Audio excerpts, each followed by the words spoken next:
د آئینی بینچ تشکیل خود دغه آئینی بینچ مشر بسوک وي. کوم ملګرو د نن ورځې چې کوم اهم ترین اپډیټ تاسو تاسو سره شریک کوم. پرون چې کوم ویډیو ما کړو په هغه کې ورور کمنټس کړو چې نوید بھائی په انقلاب باندې خبرې کوو، اوس به د انقلاب نه بغیر نه کیږي. نو موږ په انقلاب څه خبرې وکړو؟ زه دونه کولی شم که تاسو وایي زه به یو واتساپ ګروپ جوړ کړم، په هغې کې به مونږ کسان د ځان سره ایډ کړو. انشاءالله زه به کوشش کوم چې دغه خلکو نه زه مخکې شم، زمونږ د حصې چې کوم کار دی هغه مونږ وکړو. که ستاسو رایې وي بالکل کمنټس کې را سره شریک کولی شئ. خو یو څو شعرونه بیګا چې مې کله دغه کمنټس وکتو نو ذهن ته مې یو څو الفاظ راغله، ستاسو سره شریک کوم چې ته به پاسې نو انقلاب به راځي، ته به پاسې نو انقلاب به راځي، چې ټول راغونډ شو نو سیلاب به راځي، چې ټول راغونډ شو نو سیلاب به راځي، چې ما ته ته او تا ته زه ګورم، چې ما ته ته او تا ته زه ګورم، نو بیا خو دغه شان عذاب به راځي. څنګه چې روان دی ورشه زما خولي تازه سکلی دي، ورشه زما خولي تازه سکلی دي، زما استاد ټیکس پیسې دي، زما استاد خولي پیسې دي او سیبان پیسې کوي. ورشه زما خولي تازه سکلی دي، د سیب د خولي بوی د شراب به راځي. زما استاد د خولو، زما استاد د ټیکس پیسې او بیبان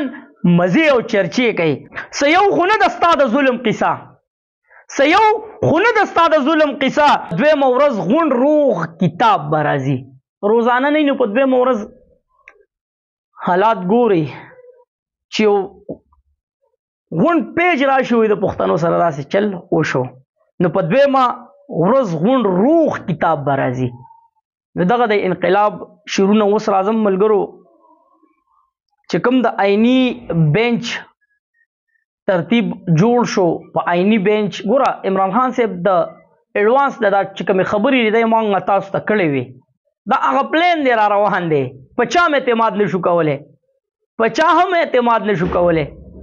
نو د آئینی بینچ چې کوم سربراه دی ملګرو، نو هغه دی امین الدین خان صاحب، قاضي ګروپ. امین الدین خان صاحب چې په مخصوص نشستو کې د چې کوم الفاظ استعمال کړي نو ویلیو چې چاته هم په دې فیصله باندې د عمل کولو ضرورت نشته، دا د امین الدین خان الفاظ وو. نو د آئینی بینچ مشر امین الدین خان د قاضي ګروپ د ځان سره چې کوم د قاضي ګروپ کسان واغستل، نو په هغې کې مسرت حلالي صاحبه، نعیم اختر افغان، جمال خان مندوخیل او امین الدین سیم پخپله، سلور کسان په آئینی بینچ کې د سیبانو، او درې چې ورسره کوم دي نو که ډېر تکړه جج هم شي، جسټس هم شي، لکه اوس منصور علي شاه صاحب شو، نور شو، درې ورسره هغه دي. اووه کسان یې په بینچ کې واغستل، سلور د سیبانو او درې بس تا یې صرف د قوم ته شوکۍ چې دا ګورې ستاسو کسان دي. نو درې کسان به څه وکړي چې اوس یو فیصله راشي مخې ته، او په 4-3 باندې فیصله کېږي، خو د چارو به منلی کېږي که نه. نو چې د چارو منلی کېږي نو بس نور تاسو خو پوهېږئ. خو بیګا چې کوم ملاقات د مولانا پل رحمان صاحب او د اسد قیصر صاحب دی شوی دی، نو پته نشته چې ولې دا لیډرشپ نه ګوري. لکه ته به د مولانا پل رحمان صاحب نه غواړې څه، زه تا نه تپوس دا کوم، د مولانا پل رحمان صاحب نه ته غواړې څه، دا چې کوم روان دی آئینی بینچ شو، د صاحبو ایکسټینشن شو، دا چا وکړل؟ زه تاسو نه تپوس کوم، د پی ټي ورکرانو دا چا وکړل؟ دا مولانا پل رحمان صاحب په مرسته باندې وشو، د مولانا پل رحمان صاحب په مرسته باندې وشو، چې په هغه اولني چې کله 26 آئینی ترمیم کېدو نو دا قوم او دا ملک په دې باندې بېوقوفه کو، وایي څه داسې نکات وو چې اته مونږ لرې کړل. هغه نکات کم وو، په هغې کې د صاحبو ایکسټینشن هغه هم وشو. اوس صرف یو ملیټري ټرایل پاتې دی او د هغې هم انتظار کوئ. په دې ملک کې عمران خان نه چلیږي، په دې ځان پوهه کوي. د دې ملک بنیاد، د دې ملک سیستم داسې جوړ دی چې په دې کې مخلص انسان نشي چلیدی. تا خو پوهېږئ که نه، تاسو ما ته مثال زه دله در کوم، په چم ګاونډ کې چېرته مخلصه سړی تاسو لیدلی چې پاتې شوی، په علاقه کې پاتې شوی، په ملک کې د عمران خان عمر غټ مثال اړوشته نه هم په جیل کې پروت دی په دې ملک کې مخلص سړی نشي پاتې کېدی خو صرف زمونږ دغه خواهش او دغه ارمان چې عمران خان صاحب راوځي او لاړ شي بهر ملک ته ځکه چې دغه یو امید دی که دغه امید هم ختم شو نو په 100 کالو کې یو ښه لیډر میلاویږي بیا به 100 کاله انتظار کوي څوک به راپاسي خو چې عمران خان صاحب څنګه راپاسي بل څوک ګوره داسې شته نه چې هغه به دغه شانتې راپاسي په دې هم ځان پوهه کوي نو که په بهر ملک کې وي د هغه ځای نه به یو سیستم او یو ترتیب د دې ملک دپاره برابر کړي ځکه هغه د دې ملک غمخوار دی خو چې هغه ژوندی دا چې کوم کارکنان دي دا په پاکستان کې چې کوم د هغه سره محبت کوونکي خلک دي